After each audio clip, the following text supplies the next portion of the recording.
के भतीजे नीरज पासवान हत्याकांड में मामले में जांच के लिए फॉरेंसिक की टीम पहुंची। फॉरेंसिक टीम ने घटनास्थल से सारे साक्ष्य इकट्ठा किए और खून के अलावा कई और नमूने भी लिए हैं। साथ ही साथ मौके पर एसपी भी पहुंचे हैं और पुलिस ने मामले में एक आरोपी को गिरफ्तार करके जांच कर रही है। आपको बता दें कि कोड़ा विधायक के भतीजे को नगर थाना क्षेत्र के सम्राट चौक के पास में गोली मार करके हत्या कर दी गई। कटिहार से ये बड़ी खबर। आपको बता दें कि जांच के लिए फॉरेंसिक की टीम पहुंची है। मौके पर जांच के लिए एसपी भी पहुंची है, तो बड़ी खबर आप तक पहुंचा रहे हैं। आपको बता दें कोड़ा विधायक के भतीजे को नगर थाना क्षेत्र के संग्राम चौक के पास में गोली मारकर हत्या कर दी गई। संग्राम चौक पर हत्या का यह मामला। कटिहार से ये बड़ी खबर आप तक पहुंचा रहे हैं। नीरज पासवान हत्याकांड में जांच और तेज कर दी गई है। दरभंगा पुलिस लोकसभा चुनाव से पहले अपराध और अपराधियों पर नकेल कसने के लिए नाव पर सवार हो चुकी है। कैसे, ये रिपोर्ट देखिए। जुगाड़ की नाव पर सवार पुलिस, क्या देखी है नाव पर जीप की सवारी। अपराधियों पर शिकंजा कसने की तैयारी। दियारा में पुलिस की दबिश। कहते हैं कि दो नाव की सवारी नहीं करनी चाहिए, लेकिन जिस तस्वीर को हम आपको दिखाने जा रहे हैं वो इस कहावत के विपरीत है। जी हाँ, दो नाव को पटरी से जोड़कर एक नाव का रूप दिया गया है ताकि बिहार पुलिस की जीप इस जुगाड़ वाली नाव पर सवार हो सके। अब आपके मन में सवाल होगा कि आखिर क्यों, तो जान लीजिए, ये है बिहार पुलिस जो नाव पर सवार होकर गश्ती पर निकली। लेकिन ये गश्ती आसान नहीं, क्योंकि ये इलाका सुदूर है। यहाँ जिंदगी चुनौतियों से भरी हुई है, क्योंकि ये दियारा है। तभी तो नाव पर जीप पर दरभंगा पुलिस सवार है। कुछ क्षेत्र हम लोग का बचा हुआ, उसमें रेडोमिशन करने जा रहे हैं। तो बाकी जो विभिन्न जो थानाध्यक्ष सभी अनुमंडल के थे उनको निर्देशित किया गया है कि अपने क्षेत्र में जितने भी फरार चल रहे अपराधी हैं, वारंटी हैं, और वैसे जो कोई भी व्यक्ति जो इस चुनाव में न्यूसेंस क्रिएट कर सकते हैं, उनके ऊपर जितनी आप दबिश दे सकते हैं दबिश दीजिए, चिन्हित करिए, और जितना परेशान कर सकते हैं उनको परेशान करिए। लोकसभा चुनाव से पहले कानून व्यवस्था को सुनिश्चित करने के लिए पुलिस मीटिंग कर रही है। 4 जिला मधुबनी, सहरसा, समस्तीपुर, खगड़िया का ये बॉर्डर का इलाका है और यही वजह है कि अपराधी घटना को अंजाम देकर किसी भी जिले में आसानी से जाकर छिप जाते। इन अपराधियों पर नकेल कसने के लिए पुलिस अलर्ट मोड पर है और तभी पुलिस इस जीप पर और जीप नाव पर सवार है। न्यूज़ 18 के लिए दरभंगा से विपिन कुमार की रिपोर्ट। उत्पाद विभाग की टीम ने गुप्त सूचना के आधार पर पटना सिटी के अगम कुआं थाना क्षेत्र के पहाड़ी में छापेमारी करके एक ट्रक पर लदे 133 कार्टन विदेशी शराब बरामद किया। पुलिस ने इस मामले में ट्रक चालक और खलासी को गिरफ्तार किया है। पुलिस गिरफ्तार ड्राइवर और खलासी की निशानदेही पर अवैध शराब माफियाओं की पहचान और उनकी गिरफ्तारी के लिए छापेमारी कर रही है। जब्त शराब की कीमत 12 से 13 लाख रुपए बताई जा रही है।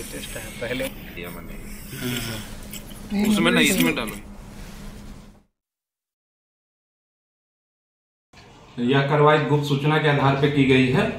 जैसे ही सूचना प्राप्त हुई, उत्पाद विभाग की टीम को अलर्ट कर दिया गया और यह कार्रवाई पहाड़ी पर ट्रक के साथ 2 अभियुक्त भी गिरफ्तार किए गए हैं। इसमें करीब हम लोग 133 कार्टून शराब जब्त किए हैं, जो लीटर के हिसाब से करीब 1200 लीटर होता है। और ये ट्रक में विभिन्न प्रकार के शराब, विभिन्न ब्रांड के शराब थे और विभिन्न बोतलों में शराब पाया गया है और दोनों को जेल भेजने की कार्रवाई की जा रही है। खबर जहानाबाद से, जहां एक वीडियो तेजी से वायरल हो रहा है। वीडियो में एक शख्स पुलिस को धमकी देता हुआ नजर आ रहा है। जानकारी के मुताबिक वीडियो में कटौली गांव निवासी नमन कुमार वीडियो के जरिए पुलिस टिकट हाउस हटाने के लिए कह रहा है और बात नहीं मानने पर पुलिस को धमकी दे रहा है। वीडियो के वायरल होने के बाद महकमे में खलबली है। वहीं हुलासगंज थाना प्रभारी ने वीडियो बनाने के खिलाफ FIR दर्ज कर दी है। पुलिस लगातार मामले की जाँच कर रही है। तो बहुत गलत होता है। हम कोई भगवान नहीं हो जो बार बार वार्निंग देवो या मौका देवो। हम ही लास्ट वीडियो हो और शुरू भी हो, एक ही बार में रफ या साफ कह दे अपन अड्डा चेंज कर लेना, तो हमारा बहुत से प्रॉब्लम हो रहा है फोन पर से। ठीक हो, तो ज़्यादा से ज़्यादा वीडियो के शेयर कर, अगर हमारे गांव के लोग देख रहे हैं तो फॉल पर वाला पुलिस के पास जल्दी से जल्दी कोशिश कर पहुंचावे के, ठीक है। ओकरा दिखाओ, ओकरा समझाओ, अड्डा खाली कर ले, कहे कि हमारा बहुत ज़्यादा दिक्कत हो रही है, ठीक है। और अब बहुत ज़्यादा मूड खराब हो, हम बार बार वार्निंग वीडियो लाइव आके ना देवो या बार बार धमकी ना देवो।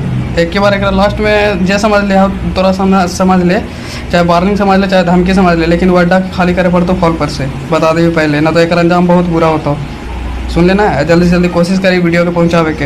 हमारा ज़्यादातर हमारे गांव से यही रिक्वेस्ट रहता है कि कोई लोग हमारा सपोर्ट ना करते, वो हमारा पता है, लेकिन हमारा अगर दोस्त यार कोई देख रहे हैं तो वीडियो के जल्दी से जल्दी फॉल पर वाला पुलिस के पास पहुंचाओ, ओकरा बोल कि जल्दी से जल्दी जगह के खाली करके कहीं और शिफ्ट हो जाए, ना तो हमारा बहुत ज़्यादा प्रॉब्लम हो, बहुत गलत हो जाता। अजहरुद्दीन ओवैसी की पार्टी एआईएमआईएम के प्रदेश सचिव अब्दुल सलाम उर्फ असलम मुखिया की गोली मारकर हुई हत्या के मामले में फरार अभियुक्त मेहताब आलम उर्फ लाल बाबू के घर की पुलिस कुर्की कार्रवाई करेगी। बुधवार को पुलिस ने डुगडुगी बजा करके फरार आरोपी के घर पर इश्तिहार चस्पा किया और सरेंडर करने की चेतावनी दी है। पुलिस का कहना है कि अगर आरोपी सरेंडर नहीं करेगा तो उसके घर की कुर्की की जाएगी। बता दें कि नगर थाना क्षेत्र के तुरकाहा में बीते 12 फरवरी की शाम बाइक सवार अपराधियों ने एआईएमआईएम के प्रदेश सचिव अब्दुल सलाम उर्फ असलम मुखिया की गोली मारकर हत्या कर दी थी। घटना की रात वो बाइक से थावे जंक्शन पर लखनऊ जाने के लिए ट्रेन पकड़ने निकले थे। मृतक के बेटे के बयान पर पुलिस ने 7 लोगों के खिलाफ नामजद मुकदमा दर्ज किया था। पुलिस की गिरफ्त से अभी भी 3 नामजद अभियुक्त फरार हैं।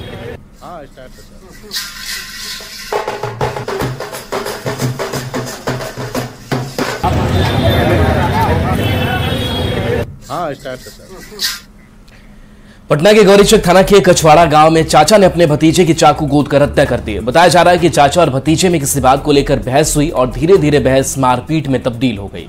पुलिस ने फिलहाल शव को कब्जे में लेकर नालंदा मेडिकल कॉलेज भेजा और घटना की जांच में जुट गई है। घटना के बाद आरोपी चाचा फरार है और पुलिस तलाश में जुटी हुई है। जल्दी आपका हल्का था, वो लड़का आपस में दोनों लड़ाई किया, झगड़ा करके फिर उसके बाद आपस में अब कैसे झगड़ा किया, हम तो खुद मंदिर में थे। बाद में खबर मिला तो हम आए तो देखे, क्या देखे आप? तो देखे कि गिरा हुआ है, मरा हुआ है। अभी सब तो मरने वाला मरिए गया, मारने वाला भागिए गया, तो हम क्या मालूम है। बाढ़ के बख्तियारपुर रेलवे स्टेशन से अयोध्या से रामलला दर्शन के लिए आस्था स्पेशल ट्रेन रवाना हुई। आस्था स्पेशल ट्रेन की बीजेपी के राष्ट्रीय महासचिव ऋतुराज सिन्हा और बख्तियारपुर के पूर्व बीजेपी विधायक रणविजय सिंह ने हरी झंडी दिखाकर के रवाना किया। इस ट्रेन से करीब 1500 राम भक्त दर्शन के लिए रवाना हुए हैं। तो वहीं इससे पहले भी बख्तियारपुर रेलवे स्टेशन पर राष्ट्रीय मंत्री ने यात्रियों को शुभकामनाएं दी और इस दौरान राम भक्तों में काफी उत्साह भी देखने को मिला। साथ ही स्टेशन पर सुरक्षा व्यवस्था को लेकर के भी पुलिस जवान और रेलवे के अधिकारी मौजूद रहे। आज लगभग 1450-1500 लोग इस ट्रेन से अयोध्या धाम के दर्शन के लिए जा रहे हैं और काफी उत्साह आपको दिख रहा है। इसमें बहुत सत्येंद्र सिंह जी और हमारे बख्तियारपुर के विधायक लल्लू मुखिया जी, सबका बहुत बड़ा प्रयास है। सारे मंडल अध्यक्षों का बहुत बड़ा प्रयास है, पूरा जिला संगठन का बहुत बड़ा प्रयास है। शेखपुरा में प्रारंभिक शिक्षा में सुधार को लेकर लगातार कई कार्यक्रम चलाए जा रहे हैं। जिले के अरियरी प्रखंड के उत्क्रमित मध्य विद्यालय की स्थिति में काफी प्रभाव पड़ा है। स्कूल में बच्चों की उपस्थिति बढ़ गई है, लेकिन संसाधन का घोर अभाव है। विद्यालय में सिर्फ 2 कमरे हैं, लेकिन स्कूल में सिर्फ 1 से 8 क्लास तक की कक्षा है। बच्चों को ठंड के मौसम में भी जमीन पर बैठकर पढ़ना पड़ता है, जिस कारण बच्चों को काफी परेशानी का सामना करना पड़ता है। मौके से ज्यादा जानकारी दे रहे हैं संवाददाता अजित कुमार सिन्हा। राज्य सरकार लगातार शिक्षा के क्षेत्रों में सुधार की बात कह रही है, सुधार दिख भी रहा है, बच्चों की उपस्थिति भी काफ़ी है और शिक्षक भी समय पर आ रहे हैं। लेकिन जहाँ तक संसाधन का बात है, संसाधन की घोर कमी देखी जा रही है। ये कमालपुर उत्क्रमित मध्य विद्यालय है, जहाँ 1 क्लास 8 क्लास तक के बच्चे पढ़ते हैं। आप देख लीजिए, ये 7 और 8 क्लास के बच्चे एक ही क्लास में हैं और बैठने का बेंच वगैरह कोई जो होना चाहिए वो नहीं। ठंड के मौसम में बिना बेंच के बच्चे दरी पर बैठकर शिक्षा ग्रहण कर रहे हैं। हम कुछ जानते हैं इन लोगों से क्या क्या परेशानी हो रही है। यहाँ बहुत दिक्कत है, दूसरा रूम है, एक तक क्लास चलता है और सर नहीं बनाते हैं रूम। अच्छा, और बेंच की भी दिक्कत है? बेंच भी कमी है और दरी भी सर नहीं ला कर देते। दरी भी नहीं मिलती। दिक्कत ठंडियार में बैठने के लिए दिक्कत होती है। बच्चे सर अभी 224% बच्चे आ रहे हैं जी, बहुत परेशानी हो रही है। हाँ सर, विद्यालय सैंक्शन था जिसमें हम लोग टेंडर के प्रक्रिया से होता है, क्योंकि उसकी राशि जो है हम लोग जो जिला में काम करते हैं वो 15 लाख तक ही करते हैं। 15 लाख से ऊपर हो जाता है तो उस पर हम लोग ई टेंडरिंग की व्यवस्था से ऑनलाइन टेंडर करते हैं। तो ऑनलाइन टेंडर हम लोगों ने 8 स्कूल का कर दिया है और जिसमें 2 पर अभी काम चल रहा है, बाकी टेंडर की प्रक्रिया में है। यहाँ रूम होना चाहिए, 1 क्लास से 8 क्लास तक बच्चे पढ़ रहे हैं, कमरा की कमी, घोर कमी देखी जा रही है। दूसरा जो सबसे बड़ा बात है कि जो हर क्लास में बेंच होने की बात कही जा रही है वो भी नहीं देखा जा रहा है। जरूरत है शिक्षा में गुणात्मक विकास के साथ साथ संसाधन का भी व्यवस्था की जाए ताकि बच्चे सही से नियमित तरीके से शैक्षणिक वातावरण में स्कूल आ सकें और शिक्षा ग्रहण कर सकें। अजीत कुमार सिन्हा, न्यूज़ 18, शेखपुरा। तो नवादा के माल गोदाम रोड पर इंदिरा गांधी चौक निवासी BLLB की छात्रा आर्ची शर्मा ने अपने दादा का पूरा श्राद्ध कर्म किया है। आर्ची शर्मा ने अपने दादा के मुखाग्नि देने और 13 दिन तक कठिन व्रत रख करके श्राद्ध कर्म करके शास्त्रीय कर्मकांड का रास्ता बदल दिया। श्राद्ध के आचार्य पंडित विनोद पांडे ने बताया कि अपने पूजा दादा के प्रतिनिधि आर्ची शर्मा की निष्ठा और समर्पण ने रूढ़ी परंपरा को तोड़ा है, जो स्वागत योग्य है। और इस संदर्भ में आर्ची ने बताया कि मेरे दादाजी के एकमात्र पुत्र ज्ञानदेव विश्वकर्मा हैं, जो कि डायबिटीज जैसी बीमारी से ग्रसित थे और इसलिए उनके स्वास्थ्य को ध्यान में रखते हुए खुद पूज्य दादाजी का श्राद्ध करने का निर्णय लिया। मेरे दादाजी के पुत्र एक ही है, तो मेरे पिताजी के स्वास्थ्य को देखते हुए मैं उनका उत्तरी ले ली। अच्छा, मुख्य वजह यही था? हाँ जी। तो क्या कहेंगे आप इसको लेकर लोगों को? यही कहना चाहती हूँ कि ये सारी चीजें स्वास्थ्य को ही देखकर रखना चाहिए और कोई लड़का लड़की कोई भेद नहीं है, सब एक समान है, सबको एक समान बढ़ाकर ही आगे बढ़ना चाहिए। जिस परिवार में वंश नहीं है तो वह पुत्री का अधिकार दिया जाता है कि वो पुत्री जो है वो हमारे श्राद्ध का वो साक्षी बन सकती है, वो कर सकती है, उसमें कहीं कोई दिक्कत नहीं है। और ये आज नहीं, ये पूर्व से भी चलता आ रहा है। तो ये दादा के प्रति बहुत ज्यादा लगाव था और इसने कहा कि जो लड़का कर सकता है वो लड़की क्यों नहीं कर सकती है। तो पापा आप रहिए, आप अपना काम देखिए और हम दादा को मुखाग्नि देंगे और दादा का सारा कार्यक्रम करेंगे। हम लोगों को बड़ी उत्साह हुआ है क्योंकि आज जो व्यवस्थाएं हैं वो अच्छी नहीं है और आज जो है लड़का लड़की में अगर अंतर नहीं मानते हैं तो निश्चित रूप से हमारी पोती जो है मुखाग्नि देने में हमको बड़ी काफी खुशी होती है। सीतामढ़ी से खबर है जहां उत्तर बिहार ग्रामीण बैंक शाखा बैरगनिया के ग्राहकों के 7 करोड़ों का फर्जीवाड़े का मामला सामने आया है। बताया जा रहा है कि जब ग्राहक बैंक से पैसे निकालने पहुंचे तो उन्हें अपने साथ धोखाधड़ी का पता चला, जिसे लेकर ग्राहकों ने जमकर हंगामा किया। बताया जा रहा है कि तकरीबन 5 करोड़ की राशि खाताधारकों के खाते से गायब है और बैंक अधिकारी मामले की जांच के बाद कार्रवाई की बात कह रहे हैं। रुपया रखे हुए तो रुपया उसमें से निकासी हो गया है। 8,62,700। क्या कहा गया बैंक में? बैंक में प्रिंट कराने में पता चला है 35,000 रुपया जमा किया 14/2/2024 को। आज पैसा अकाउंट में नहीं चढ़ा हुआ है, पैसा गायब है। क्या कहा गया? क्या कुछ नहीं है, अकाउंट में नहीं है। पहले से पैसा रुपया था 4346 रुपया था, वही 4346 रुपया शो कर रहा है, अब 35 वही नहीं कर रहा है। लखीसराय से एक बड़ी खबर सामने आ रही है। फायरिंग में बच्ची को गोली लगने का एक मामला सामने आया है। पिपरिया के वलीपुर गांव की घटना बताई जा रही है। फायरिंग में बच्ची गंभीर रूप से जख्मी हुई है। नवादा से शादी में भाग लेने के लिए वलीपुर आई हुई थी बच्ची। पिपरिया थाना पुलिस जांच पड़ताल में जुटी हुई है। तो एक फायरिंग में आपको बताते चले कि बच्ची गंभीर रूप से घायल हो गई है। लखीसराय से ये बड़ी खबर। नवादा से वलीपुर बच्ची शादी समारोह में शामिल होने के लिए आई हुई थी। पिपरिया थाना पुलिस जांच पड़ताल में जुटी हुई है। लखीसराय से बड़ी खबर आप तक पहुंचा रहे हैं। फायरिंग में बच्ची घायल हुई है। आपको बताते चले नवादा से शादी में भाग लेने के लिए वलीपुर आई हुई थी बच्ची।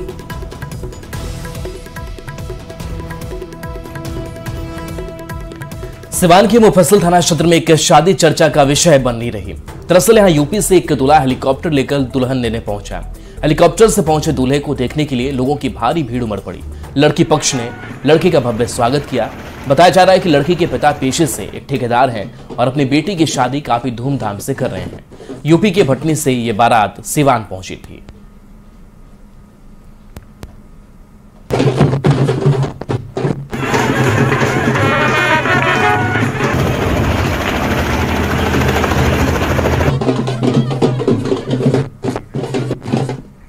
आपने अब तक कई तरह के रोबोट देखे होंगे, लेकिन झारखंड की राजधानी रांची के लाल ने एक ऐसा अनोखा रोबोट तैयार किया है जिसे बैंक या ऑफिस की सुरक्षा को ध्यान में रखकर बनाया गया है। ये रोबोट सुरक्षा गार्ड की भूमिका में काम करेगा। कैसे, इस रिपोर्ट में देखिए।